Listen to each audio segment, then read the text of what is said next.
para o tema da campanha de hoje, que finaliza hoje, mas eu quero recontar essa história, para que a gente tenha uma compreensão mais ampla, mais transparente.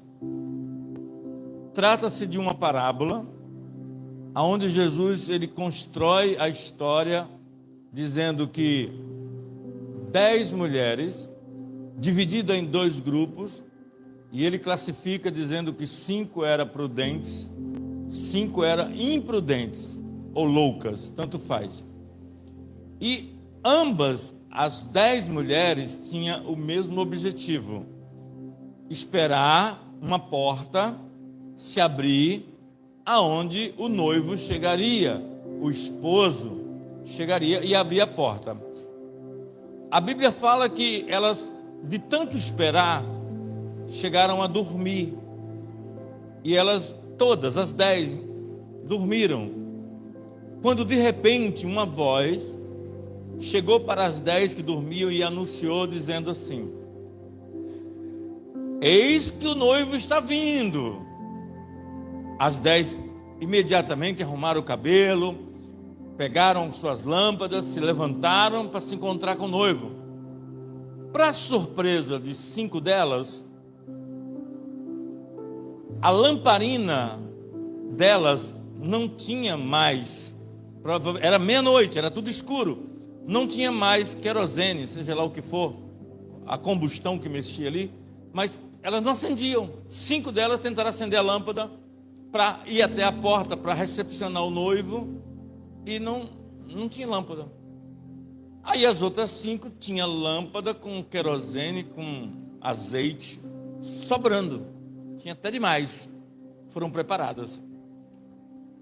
E aí as que não tinham azeite, não tinham querosene, pediram para outra e disseram: gente, ajuda a gente aqui, que as nossas lâmpadas estão apagadas, de vocês estão acesas.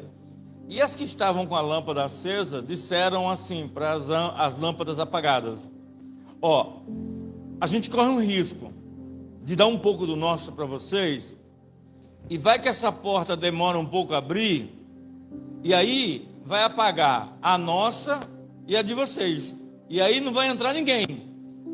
Eu acho melhor vocês irem tentar comprar, vai até um lugar onde vende, compra, volta, e pode ser que dê tempo vocês voltarem e encontrar com o noivo. Elas não tinham outra alternativa a não ser essa, e saíram às 5 para ir comprar. Para a infelicidade delas, quando elas voltaram, já não tinha mais ninguém naquele lugar. As 5 amigas dela que elas deixaram ali, que tinham azeite, também já não estavam mais ali, porque a porta havia sido aberta, o noivo havia aparecido, levou as 5 que estavam esperando, e as 5 que foram buscar, quando voltaram, a porta já tinha fechado. E aí a Bíblia ainda diz que houve uma comunicação, na parábola diz que houve uma comunicação de um desespero, uma insistência delas, de baterem na porta e gritarem, dizendo: abre a porta, abre a porta. E o noivo, que já havia fechado a porta, ainda responde, dá um feedback, responde e diz assim para elas: não vos conheço.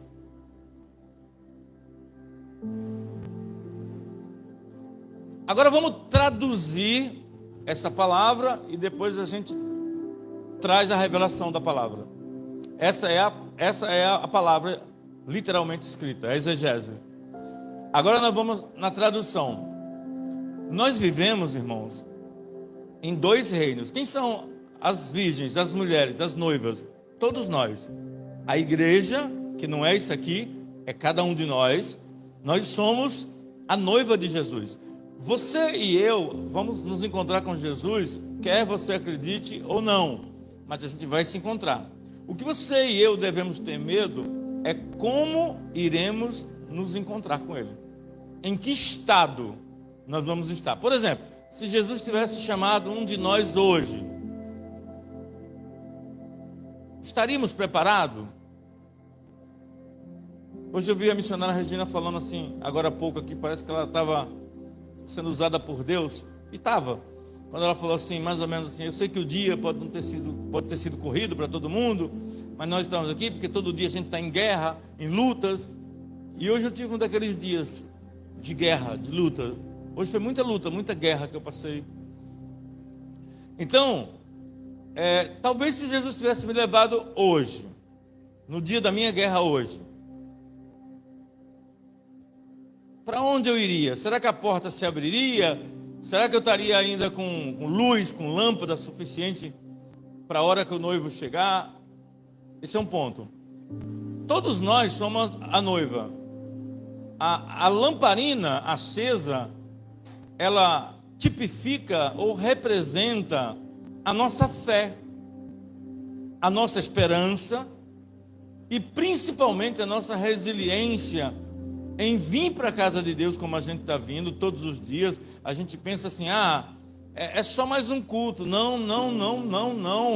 Cada culto, ele é particular, ele é singular, ele é diferente. Cada culto é uma contabilidade, é uma somatória a mais no seu currículo, na sua vida. É mais uma pós-graduação, é mais um doutorado que você vai fazendo para poder se especializar em compreender melhor as coisas de Deus. Então, todos nós aqui somos a noiva e nós estamos esperando o Senhor. E como é que a gente está esperando? Justamente vindo na igreja. Irmãos, a igreja, por exemplo, hoje, ela está tendo a função para vocês, para mim, para todos nós, de trazer mais um pouquinho de querosene, de azeite. A gente chegou aqui, vamos dizer, como um carro na reserva, e a gente veio abastecer a nossa vida, a nossa alma, o nosso ser, para poder a gente ganhar força até domingo. E se até domingo, sexta-feira ou sábado, antes do domingo, o Senhor vier buscar um de nós e tirar da terra, fechar os nossos olhos e nos levar embora, esse que vai embora, ele estava com a lâmpada acesa na hora que Deus veio buscar ele. Ele estava com a fé, ele estava esperando Deus. Ficou claro? Então ele estava esperando Deus. Agora tem uma coisa aí nesse episódio que me chama muita atenção e que parece ser um pouco complexo, mas não é. É proposital e tem um fundamento. Por exemplo, as 10 moças que foram para a porta da casa do noivo, que a porta que iria se abrir para resgatá-las e levá-las para o lugar que ela tanto almejava, e nós estamos aqui na porta da casa de Deus, entramos na porta da casa de Deus, porque a gente quer ir para o céu, a gente quer manter a lâmpada acesa, a gente quer manter a nossa luz, a nossa fé de pé, para que se o Senhor vier nos buscar, seja hoje, seja amanhã, seja essa semana, o dia que for, a gente está sempre se abastecendo, para quê? Para a gente poder entrar, porque a gente quer entrar. Essas moças queriam entrar nessa porta. E o que tem do lado dessa porta, do lado de lá, que elas tanto queriam? Que é morar com o Senhor. Todo mundo aqui quer ir para o céu morar com o Senhor. Todo mundo quer. Agora, olha que loucura o que eu vou te falar agora. Por que eu digo para vocês que é necessário a gente vir sempre todos os cultos que puderem? Porque no caso dessas 10 mulheres, não ficou estabelecido para elas, nem está estabelecido para você e para mim, que horas que a porta vai se abrir. Eu vou falar de novo. Elas não sabiam que seria naquele dia, à meia-noite, que a porta se abriria. Você e eu não sabemos que horas Deus vai fechar os nossos olhos e tirar o nosso fôlego de vida e fechar esse mundo para nós e nos tirar, nos arrancar desse mundo. A gente não sabe. Mas por que essas mulheres não sabiam e por que a gente também não sabe? Vamos primeiro para as Escrituras. Se aquelas 5 mulheres que levaram pouco azeite soubesse que naquele dia, meia-noite, o noivo viria, elas não esperariam acabar para ir comprar. Elas iam comprar antes de acabar. Elas perceberiam que estava acabando.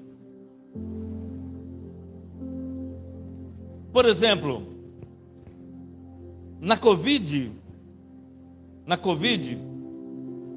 muita gente conhecida, desconhecidas, partiu. Muita gente sobreviveu à Covid, teve a Covid, mas sobreviveu. Mas eu vou fazer um destaque aqui de uma pessoa que me chama muita atenção, esse vídeo me emociona muito até hoje, que é o nosso irmão Lázaro, quando ele está deitado numa maca, a enfermeira está fazendo um procedimento nele, e ele está cantando um louvor que é até da Cassiane. Nunca vi um justo sem resposta, ou ficar no sofrimento. E eu mesmo assim, todo mundo saiu nas redes sociais, todo mundo achava assim que Lázaro estava com Covid, mas sairia daquela. Não, talvez era a última canção que ele estava proferindo naquele dia. Talvez ele morreu cantando uma canção até que nem era dele, era da Cassiane, mas ali era o dia que a porta estava se abrindo para Lázaro ir embora. O que o Senhor quer dizer para mim, para você, em relação ao texto bíblico e à campanha Um Deus que Abre Porta? Irmãos, a gente não tinha porta nenhuma, isso é fato. A Bíblia diz que a gente estava perdido, desorientado, sem orientação nenhuma, sem direção, sem luz, sem caminho, sem porta, sem nada. Até que ele veio, se fez passar pelo caminho, e ele é o caminho, Jesus. Ele é a porta que te leva aos céus, que te apresenta você ao Pai. E agora nós já sabemos a quem nos dirigir, quem é o nosso noivo, Jesus.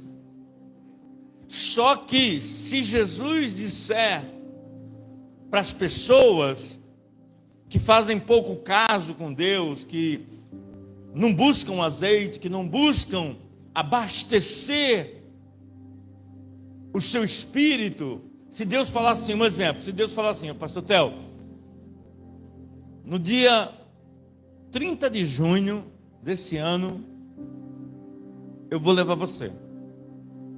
Bom, hoje é 30 de abril, eu tenho 60 dias de vida. Como eu sei que eu já tenho 60 dias de vida, o que eu vou fazer? Primeiro eu vou chorar, depois eu vou, sei lá, ficar meio quase doido, fico desesperado, depois eu, não sei, o corpo reage. Mas eu sei uma coisa, eu vou viver cada dia debaixo de uma tensão violenta, como um relógio, tic-tac, tic-tac, tic-tac, até 30 de junho.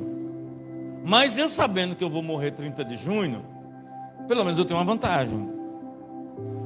Tem uma coisa boa nisso tudo aí. Eu posso me preparar para esse dia. E quando chegar esse dia, que eu sei que eu vou mesmo, eu vou com lâmpada cheia, eu vou cheio de luz, eu vou aceso. Mas por que Deus não estabelece uma data para mim e para você? Porque senão a gente fazia isso que eu faria. Ah não, deixa para o ano que vem, eu batizo depois. Não, eu aceito Jesus depois, outro dia. Eu ainda tenho muitos dias pela frente. O azeite não vai acabar não, gente. Não vou morrer não esses dias, fica tranquilo. Está de boa. Ninguém no planeta, nem nós, sabemos o dia e a hora de cada um de nós.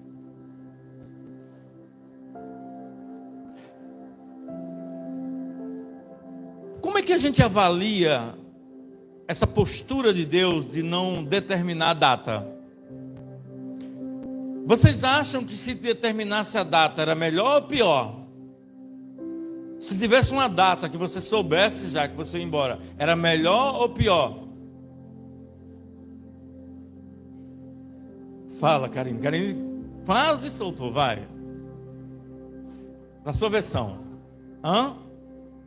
Era pior? Tem esse lado ruim de você saber, mas não tem um lado bom de você também se preparar?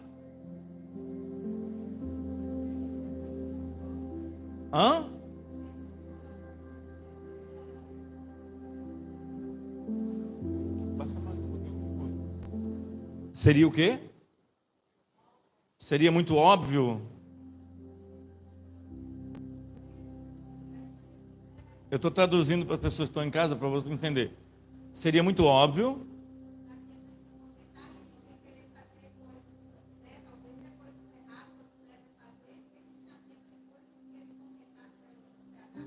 A colocação da Karine é muito boa, porque vamos usar essa data que eu usei simbólica. Pode ser que eu morra mesmo, dia 30 de junho, tá, irmãos? Se eu morrer, tchau. Deixa eu te falar. Essa data, quando ela é estabelecida, ela tem essas duas vertentes aí que a Karine falou. Tem gente que iria aprontar todas, dia 28 para 29, enchia a botija de azeite, acendia a lamparina para dia 30 morrer. Não, além de ser fácil, Karine, também eu acredito que Deus iria dizer assim: só voltou para mim porque sabia a data. Mas você viver todos os dias para Deus sem saber a data, embora você sabe que vai ter uma data e ninguém sabe dessa data, eu acredito, irmã Karine, que é melhor a gente não saber a data para a gente viver todos os dias como se fosse o último dia. Porque sabendo a data, é o que você falou, tem umas vantagens das pessoas entrar na zona de conforto, porque já sabe a data, mas também mostrou para elas que elas só buscaram Deus porque sabia da data, porque ia morrer. Mas se fosse para viver sem data definida, elas não teriam uma vida o tempo todo que Deus destinou para elas na presença de Deus. Estar com Deus é uma escolha, é uma opção. Nós não temos que vir para a igreja. Como é que é uma versão que eu vi esses dias? Que diz assim: tem muita gente, irmãos, que vem para a igreja para sacrificar. Sabia que tem gente que vem para a igreja para se sacrificar? Olha, eu não estou bem não, mas eu vou lá porque, sei lá, pastor pode achar que eu não estou, sabe, sei lá, eu vou porque minha consciência pode pesar. Isso é se sacrificar. Mas você vem para a igreja porque você está esperando alguém. Você está na fila da espera por alguém que prometeu que vai voltar para te buscar. E essa pessoa que prometeu, ele é fiel, ele é justo, ele não mente, ele é o Pai da verdade, ele sempre foi verdadeiro, fiel, ele é revelado pelo Senhor, ele veio justamente para salvar, é ele que vai abrir a porta, é ele que vai fechar a porta, é ele que vai definir cada dia da sua vida. Uma coisa eu sei: a parte de ficar se abastecendo não compete a ele, porque ele não interfere naquilo que eu e você pode fazer. Ele quer que eu e você venha se abastecer. Esses dias, deixa eu perguntar sobre os irmãos que dirigem aqui. Tem alguém aqui, além de mim? Eu sou um deles, tá? Já tem um, sou eu. Mas tem alguém além de mim que tem a mania de andar com o carro na reserva? 1, 2, 3.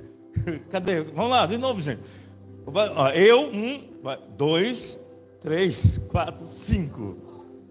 Não, eu não quero saber se você gosta, quero saber se você anda. 5 pessoas, nós temos 5 pessoas aqui, são reserva. Eles são reserva. Aí, Minha esposa mandou para mim esses dias um vídeo. Vou tentar explicar para vocês. Existe uma boia dentro do tanque. E essa boia fica assim, ó. Ela é a altura e o nível da gasolina. Quando chega aqui, a gasolina do tanque todo, que é isso tudo aqui, quando chega aqui e toca na boia e acende, está dizendo, abasteça urgente, porque daqui para baixo, ó, ainda tem uma gasolina limpa.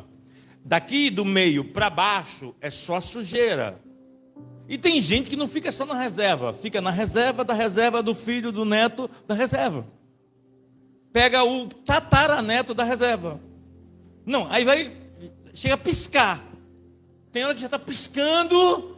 Eu sou um deles, irmão. Eu sou um deles, calma, eu sou um deles. Fica tranquilo que eu sou assim também. Aí, piscando. Aí tem uma sujeira. Aí, olha o que eu descobri, irmão, nesse cara. Tem tudo a ver com esse estudo, olha. Aí eu descobri que mesmo os engenheiros, a tecnologia que fez essa boia para quando chegar aqui acender, porque daqui até a metade ainda tem gasolina limpa e não vai prejudicar o carro, eu descobri com esse vídeo que o certo não é esperar acender para poder você abastecer. Porque quando acende, mesmo assim, nesse percurso pequeno que tem aqui, que dizem que a gasolina ainda é limpa, ainda tem sujeira. Ainda prejudica o carro. Então o ideal é você no ponteiro já olhar, está um quarto, esse cara até, que é um engenheiro, falou, o ideal é a pessoa andar com 2 quartos para cima. Usar os 2 quartos, 2 ponteiros positivo, como parâmetro, é dali para cima. Ficou claro? Compreendeu?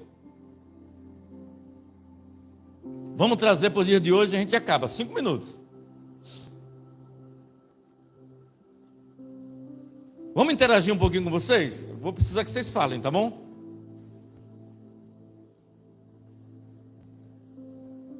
Tem gente que chega aqui de tanque cheio? Tem gente que chega aqui de tanque cheio? Vai encher, diz, não, já está cheio. Não, isso não tem. Sempre cabe alguma coisa. Até porque a gente vem andando para a igreja e de lá para cá a gente já foi bombardeado, tem que ter alguma coisa para poder encher mesmo. Aí já esvaziou alguma coisa. Mas vamos lá. Então tem que abastecer, isso é fato. Mas tem gente que chega na igreja com meio tanque? Sim. Tem gente que chega na igreja com 1 quarto, 2 quartos? Sim. E a gente descobriu hoje que tem gente que chega na reserva. Aí eu pergunto, Regina, a igreja, ela está aberta.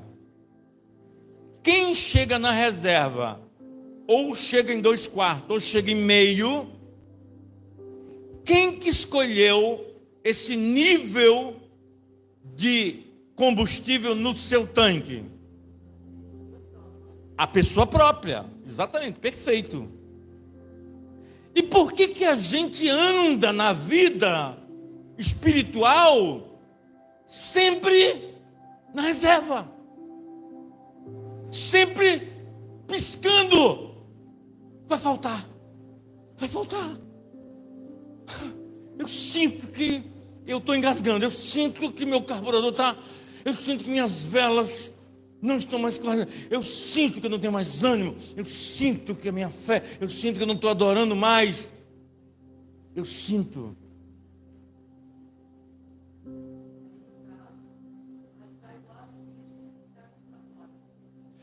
Aí Regina está falando que vai ficar igual as virgens do lado de fora.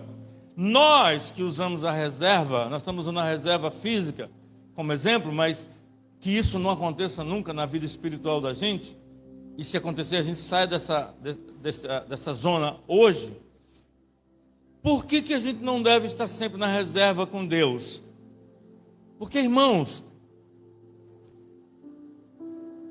O inimigo trabalha o tempo todo para nos abater, para nos desanimar.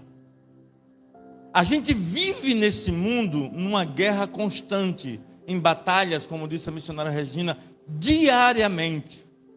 E se a gente não tiver combustível para vir depois buscar socorro na igreja, na casa do Senhor, para ir buscar socorro em outro lugar, para se locomover, para se movimentar, se você não tiver forças para sair de uma cama, para sair de um leito, para sair desse emprego, para buscar algo novo, se você não for, quando a gente fala de luz, a gente fala de luz no modo geral, porque a luz de Deus, ela é para te levar para o céu, mas é para te iluminar também aqui nessa terra, para você sofrer o menos possível. Ficar sem sofrer é impossível, mas pelo menos para diminuir o nosso sofrimento. Para diminuir o sofrimento,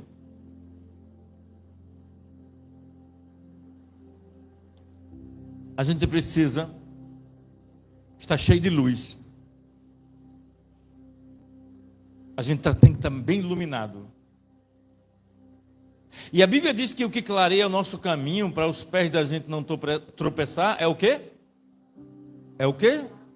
A palavra. O que a gente está fazendo aqui agora? A gente está pregando o quê? A palavra. É essa palavra que faz lâmpada para os nossos caminhos.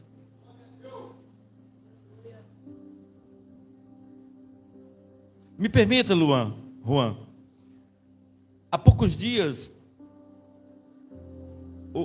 não sei se você sabe, mas quando a gente vai no hospital e a gente é colocado no monitor, o monitor fica assim, ó. Se ficar assim, o que aconteceu? Morreu. Mas se ficar assim, sobe e desce, tá vivo? Tá, né? Então, o Juan estava vivendo esse momento do monitor. Ele chegou aqui na igreja, lá em cima. Mas chegou o tanque cheio. E foi gastando, rodando, esvaziou o tanque. Chegou na reserva, piscando. Aí eu tive uma conversa com ele esses dias. Falei do propósito que Deus tem na vida dele. Falei para ele que ele é uma pessoa escolhida. Ele é privilegiado, que Deus está usando pessoas para acolher ele, para dar carinho para ele, para suprir as necessidades e as carências dele. E no culto passado, foi no passado, né, irmã? Ele esperou o final do culto para falar assim para mim: eu estou sentindo uma chama, mais ou menos assim, uma chama, um fogo ardendo dentro de mim, que eu sinto que eu vou subir nesse altar um dia. Oh, meu Deus, eu fico até arrepiado. Aí no dia, como agora, eu chorei.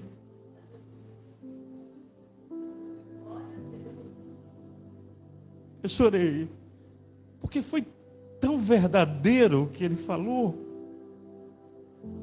Heraldo, que eu falei assim: ganhei o dia.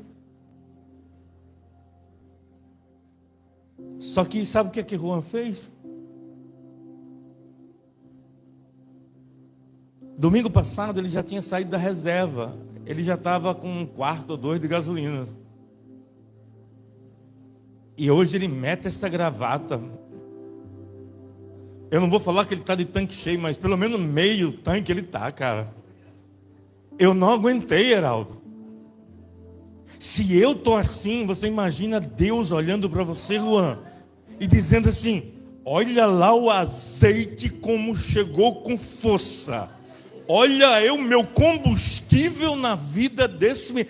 Vou te falar, Juan, se eu for embora mesmo 30 de junho, pode ser o pastor da igreja aqui.